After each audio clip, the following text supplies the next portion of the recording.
One of the most frequently asked questions that I get is, when should I have my wisdom teeth taken out and why should I have them taken out?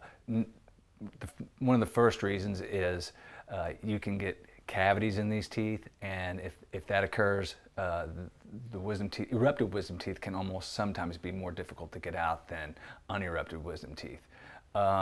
Impacted wisdom teeth can cause cysts or tumors, and when that happens, you could risk the chance of a fractured jaw.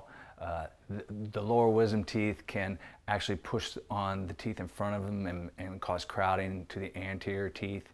And last but not least, there can be some gum tissue covering a tooth that is a wisdom tooth that is erupting, and you can get food or debris caught underneath these the gum and potentially get a really, really bad infection.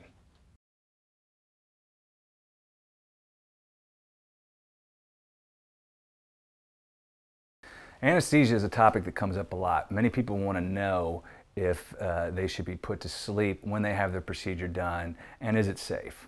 All right, well, here at my office, we go to extreme measures to make sure that the procedure is safe for you. We use all the latest monitoring, and our staff is well versed in how to handle emergencies. Why should you be put to sleep? Number one, it's very relaxing. Number two, it makes it comfortable for you, therefore the procedure is pain-free.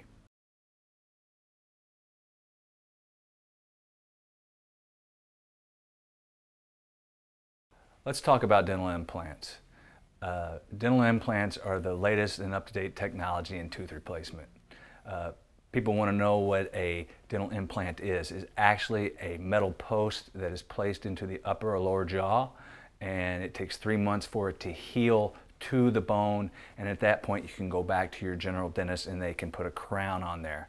This essentially gives you a prosthesis, which is a tooth, in your mouth, which feels and acts just like a normal tooth. You don't even realize that you're missing a tooth.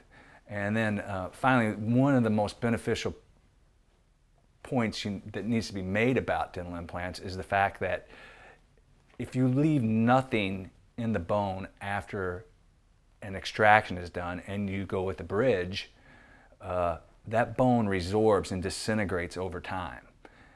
Now, if you have a dental implant placed in there, the implant stimulates the surrounding bone and allows that bone to maintain its height, its width, and its integrity and fullness.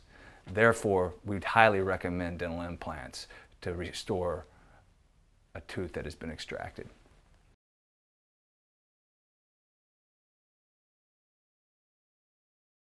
A dry socket is when the clot that forms in an extraction site is removed for some particular reason, which could be by vigorous rinsing or smoking or sucking out of a straw. Those are the commonly discussed areas that we talk about causing dry sockets. It can cause some discomfort, and when this occurs, we use a multitude of ways to treat this a dry socket. Number one is a syringe-filled medicine that the patient could take home and place in the socket by themselves 4 or 5 times a day.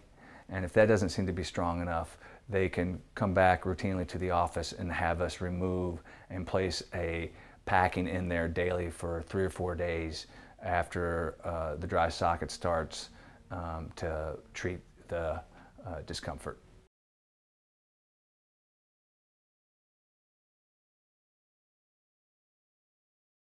People come to our office primarily because of our referral base. After 15 years of practicing in this community, 9 out of 10 patients are referred to us from either other patients or from doctors. And in that sense, it's very rewarding to know that the community has so much satisfaction and confidence in our practice.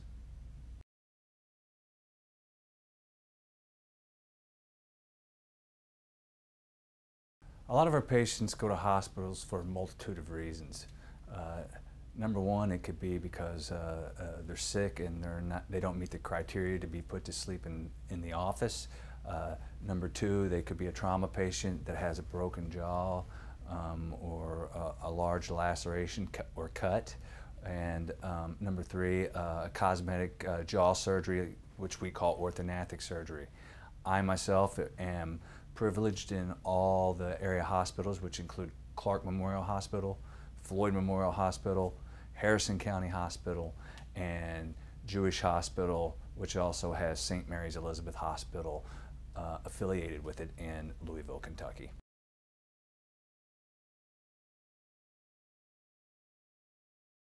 We do a lot of bone grafts here in our office. The primary reason we do bone grafts is so we can place implants in the patient's jaw.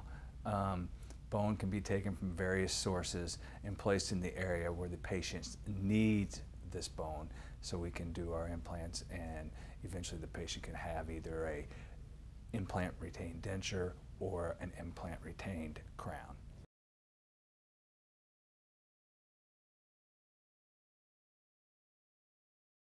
Before you have surgery, there are a few things you want to be aware of. It first starts off with your initial phone call with the front desk. They're going to go over your medical history with you. You need to listen carefully to that medical history, and you're going to be asked this medical history 3 times, once by the front desk, once by my staff, and once by myself.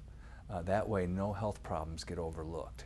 You need to bring all your medications with you to the office so we know what medications you're taking and how much the doses are, and if we need to get in touch with your doctor for further reference into your medical condition. And finally, if you're going to sleep, you need to bring an escort with you, and you must remember not to eat or drink anything after midnight unless you're going to take your medications with a sip of water.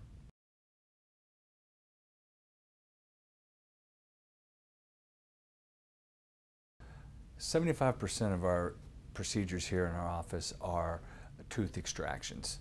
The post-operative phase after a tooth extraction and the care is relatively simple. Number 1, you want to bite on the gauze that we give you throughout that first day. Number 2, you want to apply ice to your face 20 minutes on and 20 minutes off of the surgical area. That's with an ice pack to prevent swelling. Number 3, 24 hours after your procedure, you can start using heat for the tenderness. And number 4, that evening, you're going to want to put a towel down so you don't ooze out onto your pillow, because that's going to happen. And finally, expect a courtesy call from me that evening to check up on you before you go to sleep.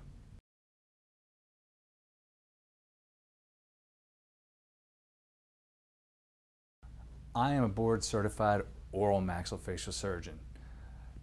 You should know that not all practicing oral maxillofacial surgeons are board-certified. You do not need to be a board-certified oral surgeon in the state of Indiana to practice oral surgery. As a board-certified oral surgeon, we have been tested extensively and recertified extensively in order to maintain a high level of competence to treat the conditions which you may bring to our practice.